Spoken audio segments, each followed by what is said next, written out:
Hola, les habla Francisco Chaguán, senador de la Quinta Costa, y los quiero invitar a un nuevo programa, Diálogo Ciudadano Sin Pauta, donde hemos tenido la posibilidad de visualizar el Chile de los próximos 20, 30 años. Y hoy día, para poder hablar de uno de los temas que no podía estar ausente de esta agenda, la regionalización, hemos invitado a uno de los hombres que es maestro de la materia, que ha sido uno de los precursores del regionalismo en Chile. No, me refiero a don Sergio Núñez. Sergio Núñez fue fundador de Corchile, que fue una de las primeras iniciativas que buscaba fomentar y profundizar la regionalización en nuestro país. Luego fue fundador de CONAREDE y de los capítulos regionales del mismo. Hoy día él es miembro del capítulo regional de Valparaíso y adicionalmente ha sido un destacado académico. Él es de profesión abogado, fue dirigente gremial, estudiantil, un hombre que es un líder del regionalismo en Chile, y por eso lo invitamos en el día de hoy. ¿Cómo está, don Sergio? Muy bien, muchas gracias, Francisco. Eso de líder ya es un poco exagerado, pero he estado por lo menos esforzándome por que el país entienda la necesidad de centralizarse. Nosotros tenemos un lema que es una frase de Jean Prat, que dice, ¿no es cierto?, Chile no será un país desarrollado si antes no es un país descentralizado.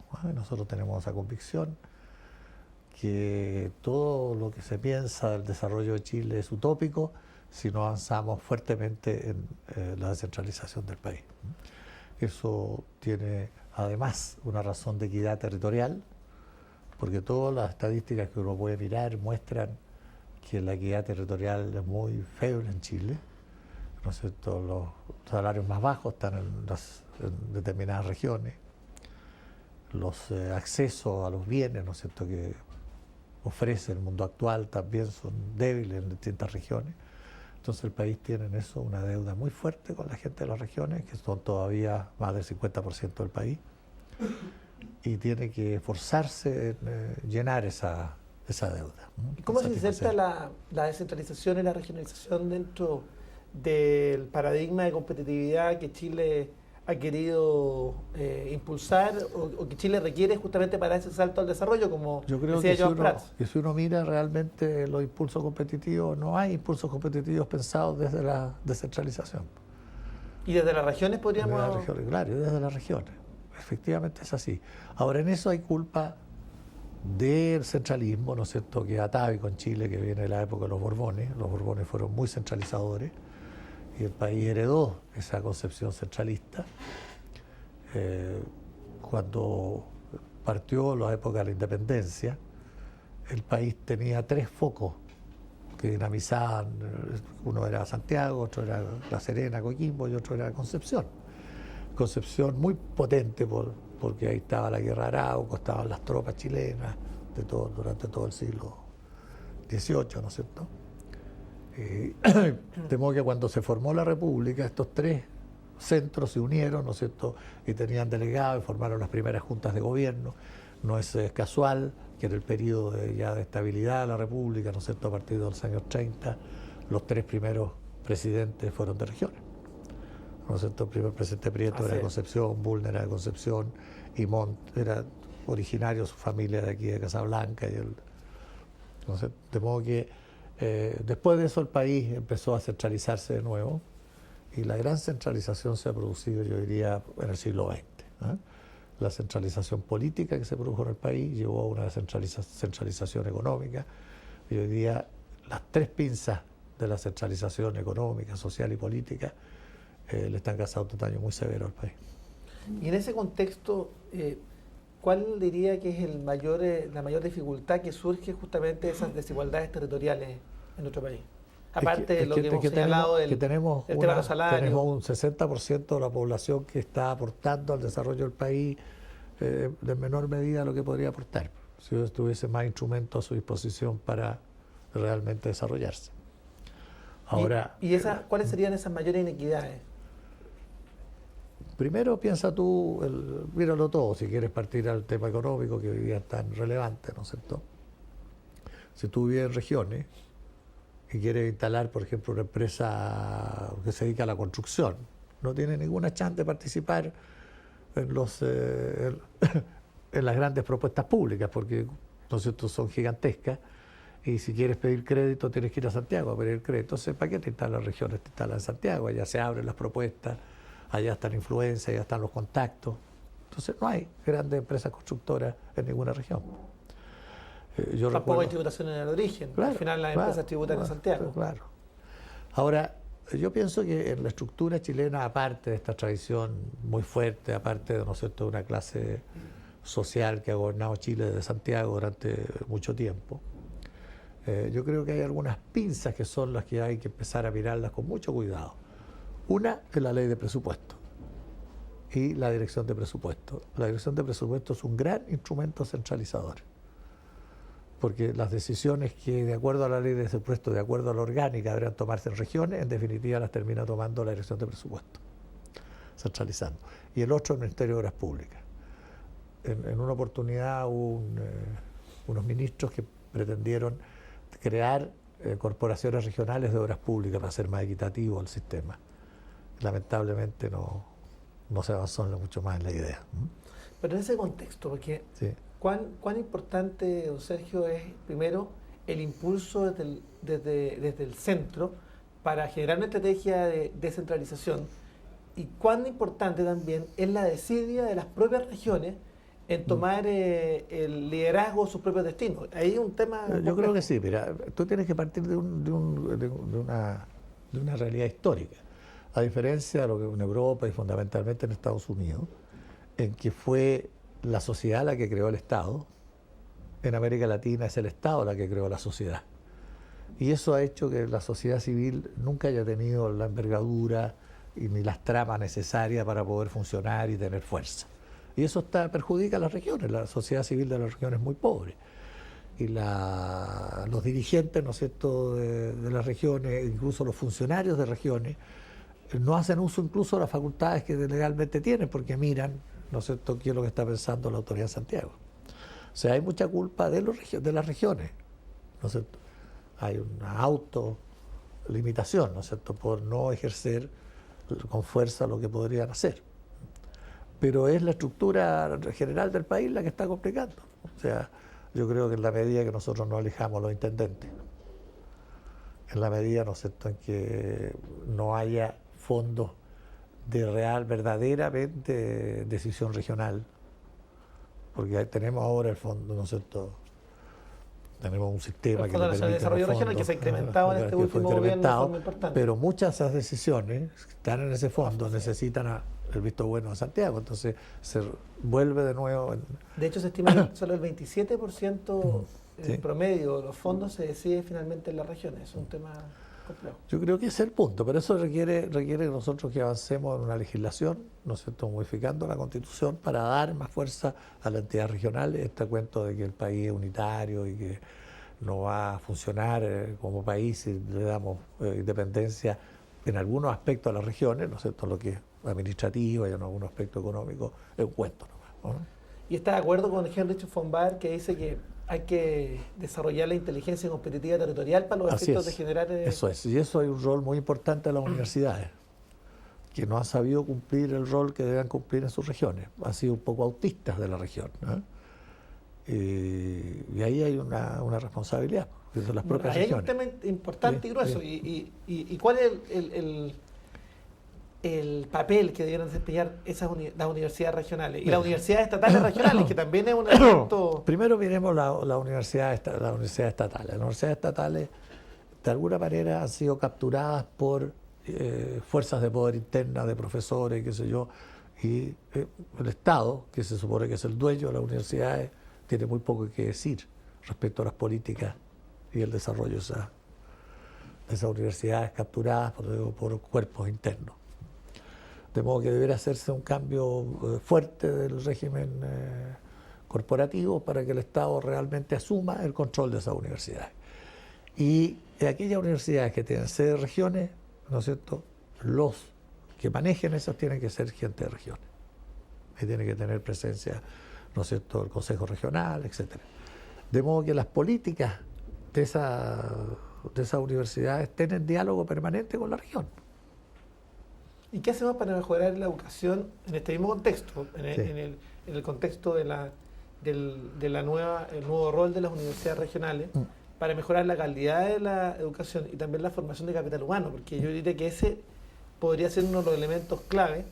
Incluso lo menciona el último informe de la OCDE respecto de las perspectivas de desarrollo para Chile, que uno de los elementos es poder desarrollar el potencial de desarrollo de las regiones para los efectos de poder desarrollar finalmente el país. Claro, la OCDE, cuando vinieron los funcionarios de la OCDE y miraron el país, lo primero que advirtieron que era un país excesivamente centralizado, era un país más centralizado del mundo.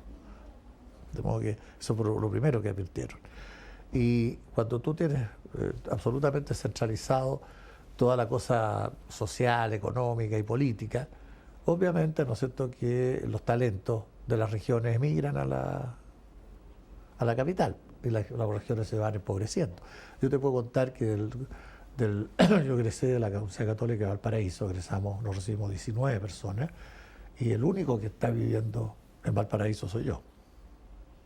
Los demás son todos en Santiago o en el mundo, ¿no? Es la exportación del talento. Claro.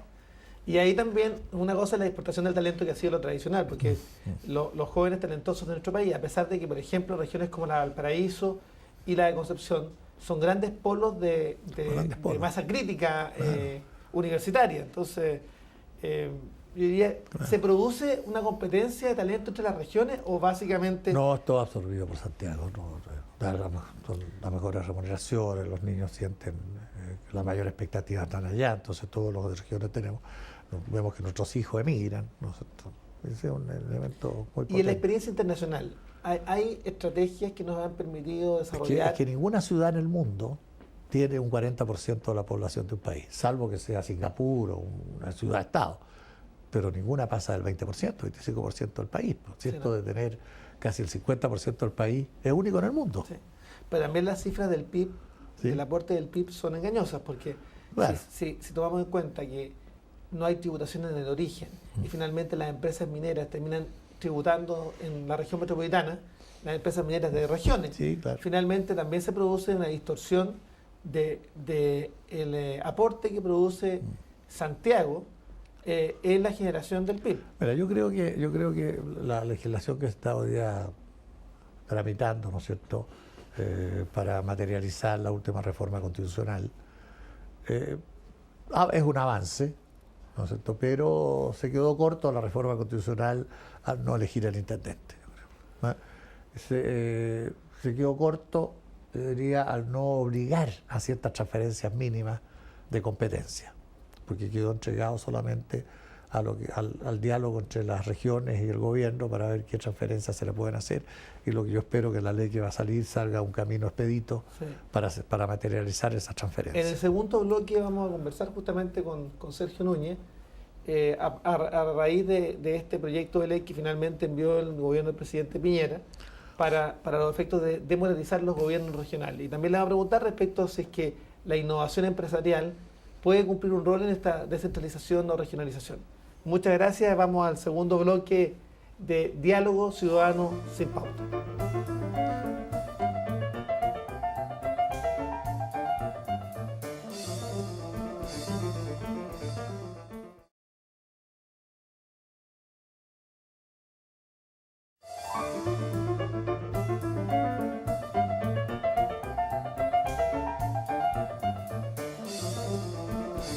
Estamos en el segundo bloque de este programa Diálogo Ciudadano Sin Pauta. Hoy día con Sergio Núñez, uno de los fundadores de Corchile y también del CONARED, y donde estamos proyectando uno de los temas emblemáticos para generar desarrollo en nuestro país, que es la descentralización y la regionalización en Chile, de la cual él es una voz autorizada. Y hemos hablado en el primer bloque respecto de el rol de las autoridades políticas y de la democracia en los gobiernos regionales. Y acá, claramente, los intendentes, Sergio, cumplen un doble rol.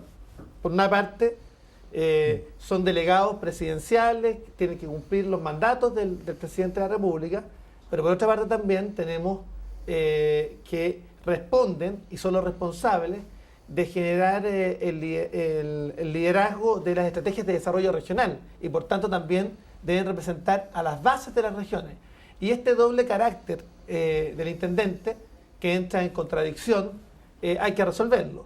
De alguna manera el proyecto que envió el gobierno del presidente Piñera, que es una larga aspiración de los sectores regionalistas, de los cuales yo me incorporo, establece la elección directa de los consejeros regionales. Pero no se hace cargo de uno de los temas que me parece emblemático y me gustaría saber su opinión respecto de poder distinguir las dos figuras. Uno, el intendente, que debiera seguir siendo el representante del presidente de la República en la región, pero una cosa distinta debe ser el presidente de los gobiernos regionales, que debe responder a la región, a las estrategias de desarrollo que las bases de la región han acordado. Entonces, ¿cuál es la posición suya? Mira, yo creo que hay un problema de representación de la gente de las regiones. Cómo esa gente de las regiones, ¿no es cierto?, es representada en la gran conversación pública nacional. Están los parlamentarios de las regiones, ¿no es cierto?, que participan en esa conversación pública. Pero no están las autoridades administrativas de las regiones, porque el intendente no puede participar en esa conversación pública con autonomía, porque su nombramiento depende exclusivamente de la voluntad del presidente.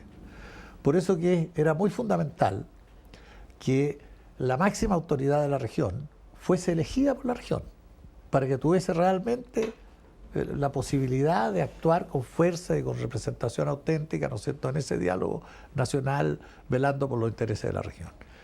Distinto es cómo el gobierno, ¿no es cierto?, se participa en la vida de las regiones a través de los servicios públicos que él encabeza, ¿no es cierto?, y que alguien se los coordine, que esa es la labor del exintendente, ¿no es cierto?, sería de existir un presidente de la región o un director. ¿Y ese debiera ser elegido democráticamente o no, directamente por los el que maneja la debe ser elegido democráticamente.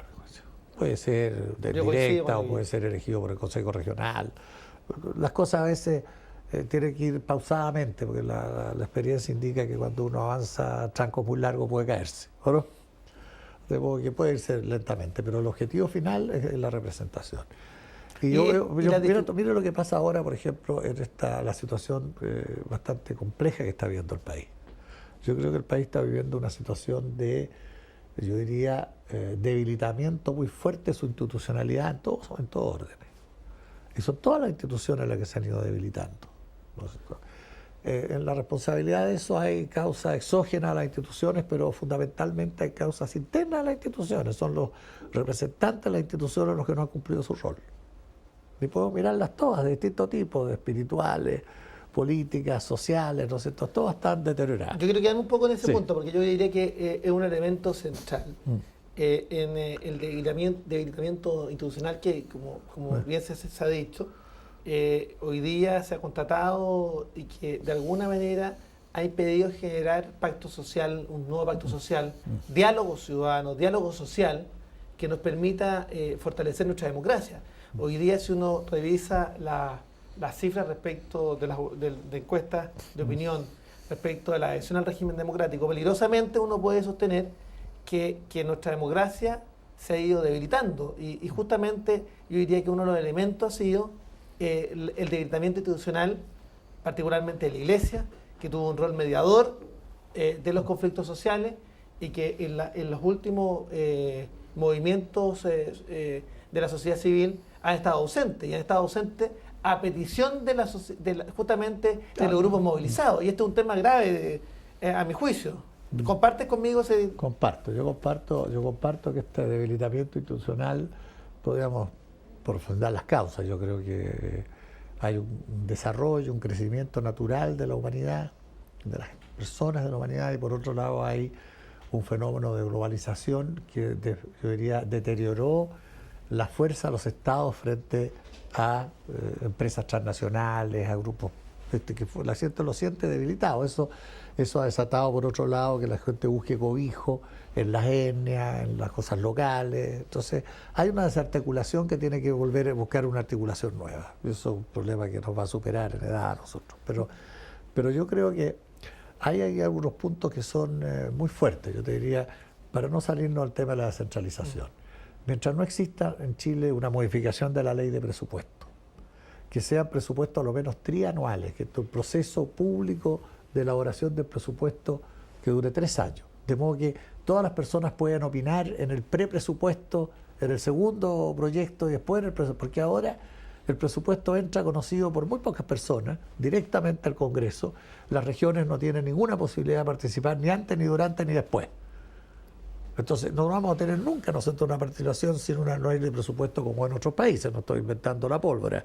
Hay muchos países que tienen procesos trianuales de elaboración de sus presupuestos. Una cosa es la discusión de un presupuesto trianual y una cosa distinta también, que me parece relevante lo que ha señalado, que hizo relación también con la discusión ciudadana de un presupuesto, digamos. Eso, claro. Si lo hacen 3 años, ahí la gente opina y se vaya, hay que crear la instancia para socializar la idea que se están tratando de meter.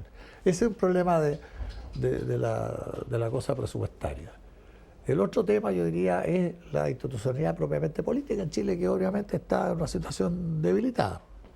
Y ahí el Congreso tiene un punto muy importante, porque yo diría que el sistema binominal aportó, hizo un aporte muy importante a la estabilidad de este país. Yo soy gran partidario de los regímenes mayoritarios. El sistema binominal es un sistema mayoritario atenuado, ¿no es cierto? Creo que los sistemas proporcionales conducen en sociedades como la nuestra a la atomización política y eso impide la gobernación, ¿no? De modo que, y en eso, ¿quién tiene podemos pensar en modificar todo el sistema, pero ¿por qué no pensamos en situaciones más posibles que alteran menos yo diría, la seguridad de los parlamentarios, que es uno de los temas que está en juego a su reelección? ¿No es cierto? ¿Por qué no ampliamos el número de candidatos que se presentan a las elecciones? 4, no el mismo número que de cargos, sino que a lo mejor 3 veces el número de cargos. Ahí lo plantea desde el punto de vista del ajuste al sistema electoral. Claro, ¿no es cierto? El ajuste al sistema electoral. Y ahí, si eso lo unes tú, si eso, ¿no es cierto? Si ponte tú que aquí en tu partido, Renovación Nacional, que es el mío, ¿no es cierto? Pero en este partido, pues senadores por Valparaíso, más 4 de la UDI, pero un sistema binominal, la gente se siente dentro de la alianza, se siente que tiene un derecho de elección, ¿no es cierto? Si tú lo unas a eso, a que modificas la ley de partidos políticos que realmente es mala, ¿no es cierto? Y yo diría, los partidos políticos no están jugando ningún rol real importante. Son pequeñas cúpulas, ¿no es cierto?, que manejan el sistema. Si tú obligas a que sea la gente de las regiones, de las comunas, las que elijan a sus dirigentes y a sus candidatos, ¿no es cierto?, tú vas a ser un partido que se está armando desde la base a lo largo del país. Entonces nunca van a haber personas que pretendan entrar por la ventana a tener roles importantes en los partidos si no has emergido de la base. Y los partidos tienen una función muy importante, Francisco, en formar a las élites políticas. Ellos tienen que preparar a sus candidatos y preparar a los gobernantes. Entonces, no pueden llegar desde fuera en el aire, entonces las personas a ocupar ni los cargos políticos, ni los cargos administrativos. Entonces, tienen que tener una preparación previa, aprender a dialogar, a consensuar, ¿no es cierto?, etcétera.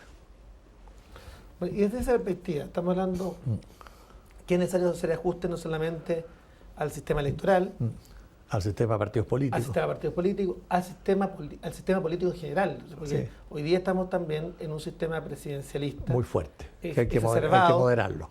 Y que es necesario establecer alguna modificación. Se está trabajando en una propuesta que se va a hacer pública en los próximos días respecto de avanzar a un gobierno semipresidencial, a un sistema de gobierno semipresidencial donde esté contrapesado, o haya un contrapeso entre el poder del Ejecutivo con el poder del Legislativo y hay un control social respecto de ambos. ¿Es necesario, urgente? Yo creo que sí, yo creo que es urgente. Sí. Yo creo que el sistema no da más, no solo en el sistema político en general. Anda tú a las municipalidades. También los concejales son la guinda de la torta, ¿o no? Sí. Y respecto a los municipios, ¿cómo pudiéramos yo creo que hay que darle más poder local? Hay que darle más poder a los concejales. Claramente. ¿No es cierto? Que no sea la autoridad del alcalde la que...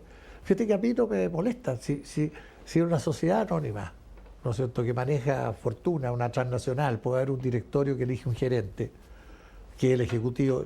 ¿Por qué nosotros en política le tenemos miedo a los colectivos? ¿Por qué no podría ser, ¿no es cierto?, elegir un colectivo y ese colectivo elegir, ¿no es cierto?, un administrador que maneje la municipalidad? Yo sería muy radical en el tema, porque yo creo que no nos ha resultado hasta... Y más facultades también a los propios municipios también para resolver, obviamente, por ejemplo, sus plantas todo, para hacer su nacionales. planta, para hacer todo, obviamente, para manejar todos los servicios básicos. Y respecto a los consejeros regionales, porque hoy día sería bueno conocer su apreciación respecto de cuál es la visión respecto al actual sistema de designación. Estamos claros que hay que cambiarlo. El gobierno del presidente Piñera ha mandado un proyecto de ley en ese sentido, pero hoy día de alguna manera están en la sombra de dudas las designaciones, las elecciones de los consejeros regionales. También hay un tema ahí, ¿no? Ahora, yo pienso que es un paso importante hacia adelante que los consejeros regionales sean elegidos. Ahora, yo entiendo que en general los diputados, sobre todo, han sido muy renuentes a este paso porque los ven unos competidores muy fuertes, ¿no es cierto?, que van a manejar, van a tener un electorado mayor, probablemente, ¿no es cierto?, que sus propios distritos, y más votos en consecuencia. Y además van a estar cerca de los presupuestos, entonces van a tener más posibilidades de hacer cosas, de poder real. Pero yo creo que nosotros tenemos que construir un sistema de gobierno regional más potente, donde un paso es la elección de los consejeros regionales, el otro paso es probablemente potenciar el presidente del consejo. Los otros pasos es hacer transferencia a las regiones. Que hay un tema, Sí.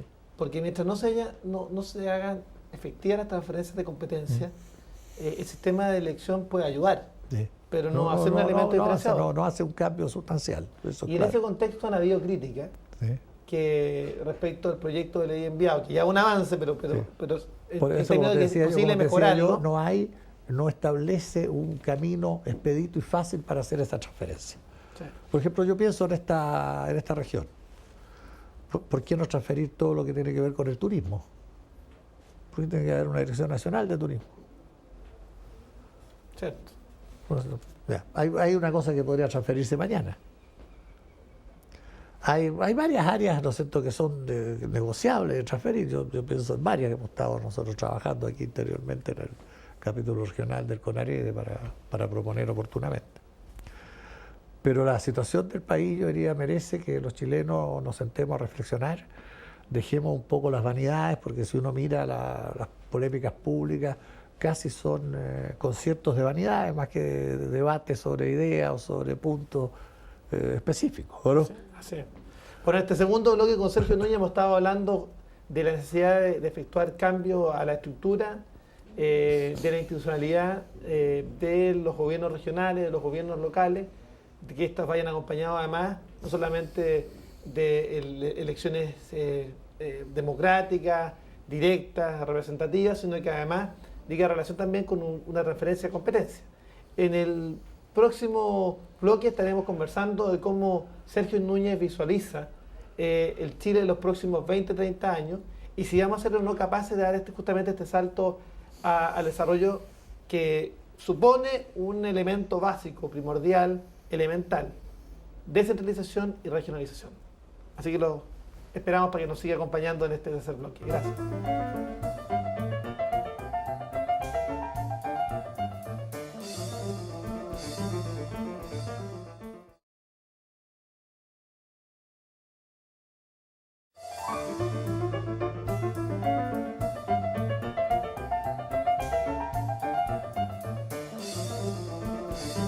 Estamos en el tercer bloque del programa con Sergio Núñez hablando de descentralización y regionalización y hablábamos antes de terminar si vamos a ser capaces, Sergio, de dar este salto al desarrollo, pero que tiene y supone un elemento básico y elemental que es ser capaces de descentralizar y regionalizar de verdad en nuestro país y generar las competencias también en nuestras regiones y si van a ser capaces también los empresarios locales de generar innovación y desarrollo desde las regiones.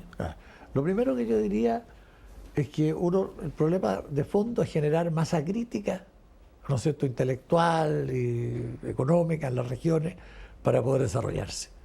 Eso hace que algunas regiones sean muy pequeñas, no tienen esa masa crítica.